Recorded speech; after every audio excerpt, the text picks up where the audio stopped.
de Relaciones Internacionales y vamos a platicar cuáles son las observaciones que se tiene a la proforma presupuestaria del año 2022.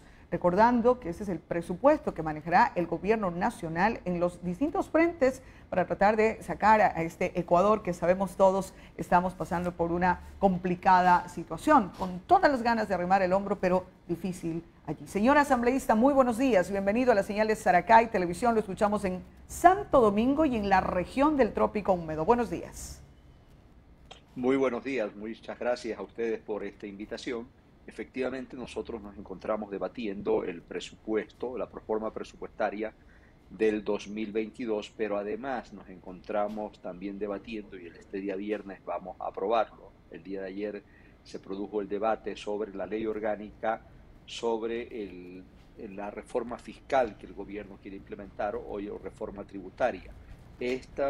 Son dos cosas que van de la mano porque en el caso del presupuesto se evidencia la prioridad que tiene en función del gasto por parte del gobierno nacional, uno, que no se compadece con el Plan Nacional de Desarrollo, y dos, que prioriza el pago de la deuda externa y además recorta áreas tan importantes y estratégicas como el sector de la educación y de la salud, donde aproximadamente se recortan cerca de 500 millones en educación y otra cantidad importante en el sistema de salud pública que tanto necesita el país, ya que los últimos 4 años del gobierno de Lenín Moreno han sido desastrosos para la administración y la gestión pública. En el caso de la ley de reforma tributaria que estamos debatiendo y que estamos discutiendo en la Asamblea Nacional, ayer se produjo el segundo debate, el día viernes vamos a pasar a la parte resolutiva sobre la misma, y lo que se evidencia ahí son varias cosas. En primer lugar, que este gobierno,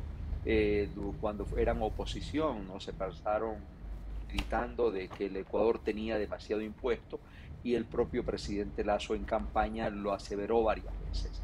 Y cuando envía esta reforma de carácter tributario, de carácter urgente, a la Asamblea Nacional, lo que vemos es que carga el peso de esta crisis, el peso en los sectores medios, en los sectores profesionales de este país y no en los grandes grupos económicos del país donde debería recaer esta crisis para generar un proceso de complementariedad y solidaridad. Señor asambleísta, para saltarnos y para saltar del discurso, señor asambleísta, si me permite, para poder preguntar, para poder saltarnos del discurso generalizado y ser más específicos para que los ciudadanos entendamos, porque parece que, y nos pasa que los ciudadanos en la economía nacional lo vemos muy lejano, muy técnico, no entiendo, pero para poder ir entendiendo, como usted señalaba, se carga sobre la clase media. ¿Cómo se carga? ¿Qué rubros? ¿Qué vamos a tener que ir pagando más? ¿Y quiénes son considerados la clase media? ¿Quiénes reciben rubros o sueldos o ingresos mensuales sobre qué tanto y qué tanto? Bueno, ellos en este momento lo han puesto a las personas que ganan sobre los $2.000 en el país, que básicamente son una gran cantidad importante de servidores públicos, de funcionarios privados que yo creo que ni siquiera son clase media, ¿no? Son clase media baja que hacen mucho esfuerzo para mantener para sus hijos. Y aquí uno de los grandes rubros donde podemos simplificar este tema es precisamente en el impuesto a la renta. El impuesto a la renta que se paga anualmente, por ejemplo, se cambia la metodología de cálculo y se perjudica gravemente a las personas que ganan de $2.000 a $4.000, que son principalmente personas profesionales, servidores públicos. El sistema ideado de recaudación es cuando nosotros gobernamos, y el sistema que está vigente es en función de los excedentes, en la que se deducen algunos gastos en función de los gastos de salud, de educación, vivienda, alimentación. Esos vestimenta, turismo este año. Ahora esos gastos no van a ser deducibles y se fijaba una tributación en función del excedente, o sea, luego de 14.000, la suma de $14.000 anuales, y el restante sobre eso se tributaba, ¿no? Por eso es importante la deducción.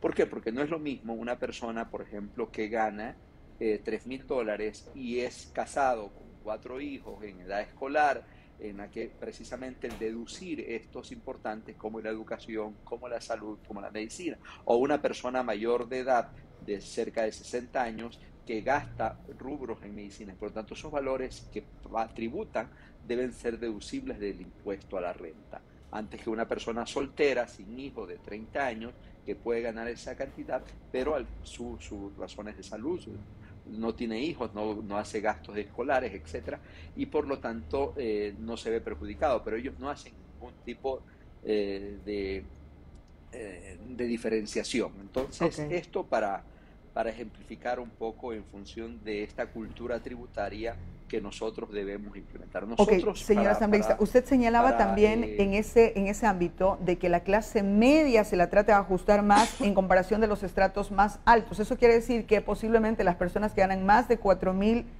tienen otros beneficios o también tendrán que tributar de esa manera?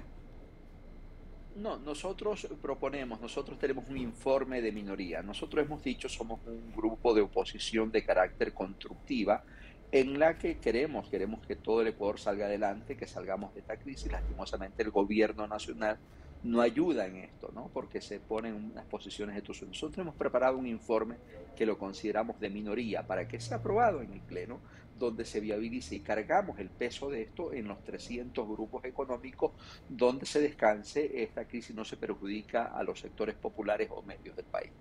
En el caso específico de su pregunta, nosotros hemos propuesto esto. Ojalá en el Pleno de la Asamblea la mayor parte de los bloques el día de ayer se oponen a esta reforma tributaria que el Ejecutivo ha puesto. Esperemos que esto se pueda, que no pase. Nuestra propuesta es que si no pasa, nuestro proyecto de reforma se logre archivar, no se logre devolver, se logre archivar este proyecto y que el Ejecutivo envíe a la Asamblea Nacional un proyecto viable que no cargue esta crisis en el pueblo ecuatoriano. Eso es nuestra propuesta de carácter político. Señora asambleísta, vamos a ver qué pasa. En la Asamblea a veces es muy difícil discutirlo. Señor asambleísta, a propósito de la brecha, porque es importante entender, y para el ciudadano común y corriente que nos vamos enterando y vamos conociendo de números, es igual que en la casa. ¿Cuánto entra en el año? ¿Cuánto sale mensualmente? ¿Cuál es el dinero que yo recibo? ¿Para qué me alcanza? Y el Ecuador tiene una brecha fiscal que, según señalan, para este año es de más de 3.783 millones, que sumados a la deuda, al hueco que ya tenemos, que son como de 27.000 millones, vamos teniendo ese hueco que hay que taparlo, igual que en la casa. No nos alcanza. ¿De dónde lo vamos a traer? ¿De dónde estamos pensando traer? O trabajamos todos y todos aportamos, o hacemos crédito para tener ese recurso. En la proforma, ¿qué se plantea? Esa brecha, ¿por dónde se tiene? Porque si no, básicamente igual que siempre, lanzamos el presupuesto, sabemos que tenemos ese hueco y a final de año vemos qué pasa si no pagamos, si disminuimos las asignaciones a los gobiernos locales, entre otros temas. Seguimos teniendo huecos fiscales. ¿Qué es lo que ha venido sucediendo en estos últimos años? Principalmente los gobiernos autónomos descentralizados han sufrido esta crisis porque sus alícuotas, que por ley le corresponde, han llegado a destiempo, ¿no? Y eso no solamente por el tema del COVID, mucho antes de eso, y vemos cómo no se enfrentó de manera eficiente una pandemia que hubiera permitido la reactivación productiva. Yo quisiera poner algunos ejemplos de cómo esta proforma no solamente es el tema del impuesto a la renta, sino que también vemos de que en teoría se elimina el 2% del impuesto a los microempresarios, una propuesta que la veníamos discutiendo con mucha antelación en eso, pero le cambian, ¿no? Lo reemplaza por una denominación que le llaman el RIMPE, que es un sistema de tarifa mixta que fijan desde el $60 a $2.798 más una variable del 2% en función de la tabla de ingresos. El sistema es complejo, que la mayoría pagará entre el 1 y el 2% sobre sus ingresos y no sobre sus utilidades, que es lo correcto, porque lo correcto es que usted tribute en función de sus utilidades cuando sus gastos operativos hayan sido en el balance contable hayan sido deducibles. Entonces hay algunas inconsistencias, se grava mucho el tema de la propiedad, incluso se elimina la ley de herencia, en la que esto genera un efecto incluso colusorio, porque el presidente de la República es una persona que tiene grandes bienes y se estaría beneficiando directamente a sus familiares, a sus hijos, Y no, ¿por qué? Porque no todos los ecuatorianos tenemos que, para testar, tenemos para dar grandes herencias a nuestros hijos. Entonces eso elimina, es una cuestión que favorece, que solamente perjudica, perdón, a una cantidad mínima de personas, que de pronto está bien que ese impuesto exista, porque no todos nosotros, usted, yo, que somos funcionarios públicos, usted en este caso una periodista que trabaja en un medio privado, difícilmente va a testar una propiedad grande o de carácter productiva. No, solamente muy pocos ecuatorianos tienen ese privilegio de poder testar y heredar determinados bienes. Y esas cosas, por ejemplo, se eliminan. Entonces vemos, en este proyecto de ley, por ejemplo, que es también muy mal traído, porque el presidente está siendo cuestionado por tener dinero en paraísos fiscales, ahora se plantea una ley de blanqueado de capitales, que esos capitales que se encuentran en el exterior puedan regresar sin ningún tipo de castigo, sin ningún tipo de sanción por parte, ya que fueron sacados de manera sin pagar los impuestos respectivos en el país. Está bien que señor asambleísta, se nos va a acabar el tiempo un poco, por eso será importante tener su punto de vista. De salidas de divisa. Señor asambleísta, obviamente, como todos los proyectos, y su punto de vista nos parece interesante, hay esos que llaman la atención y dicen, esto hay que corregirlo porque hay que hacer lo mejor posible para el pueblo ecuatoriano. ¿Qué es rescatable de esta ley? ¿Qué es lo que usted ve con buenos ojos y dice, esto debería mantenerse? Sí, nosotros hemos hecho, por eso nosotros no cuestionamos per se el proyecto, creemos que tenemos que sacar todos adelante la situación dura que vive el país, y estas reformas tributarias siempre han sido importantes. Lo importante es crear impuestos que perduren en el tiempo, en la que los ecuatorianos alcancemos una cultura tributaria, porque es responsabilidad. Hemos visto incluso cómo ahora, en los últimos años, por no existir una institucionalidad fuerte que cobre los impuestos, que evite la evasión, la elusión fiscal, los niveles de ingresos tributarios no petroleros en el Ecuador han descendido. Por eso afecta gravemente incluso el presupuesto. Eso es lo ideal.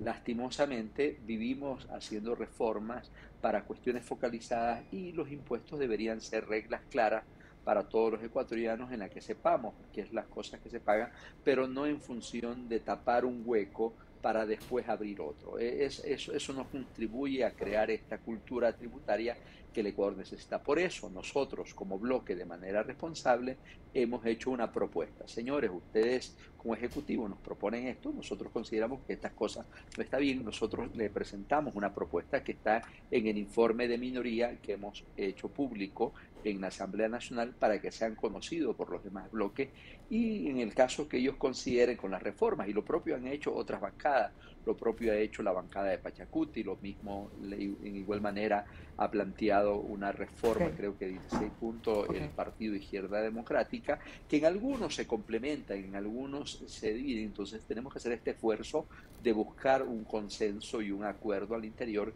que beneficie realmente a todos los ecuatorianos, y que paguen los impuestos en función de los ingresos, que se paguen los impuestos, principalmente el impuesto a la renta, en función de los ingresos que los ecuatorianos recibimos. Queremos agradecerle esta mañana, señor asambleísta, por habernos acompañado.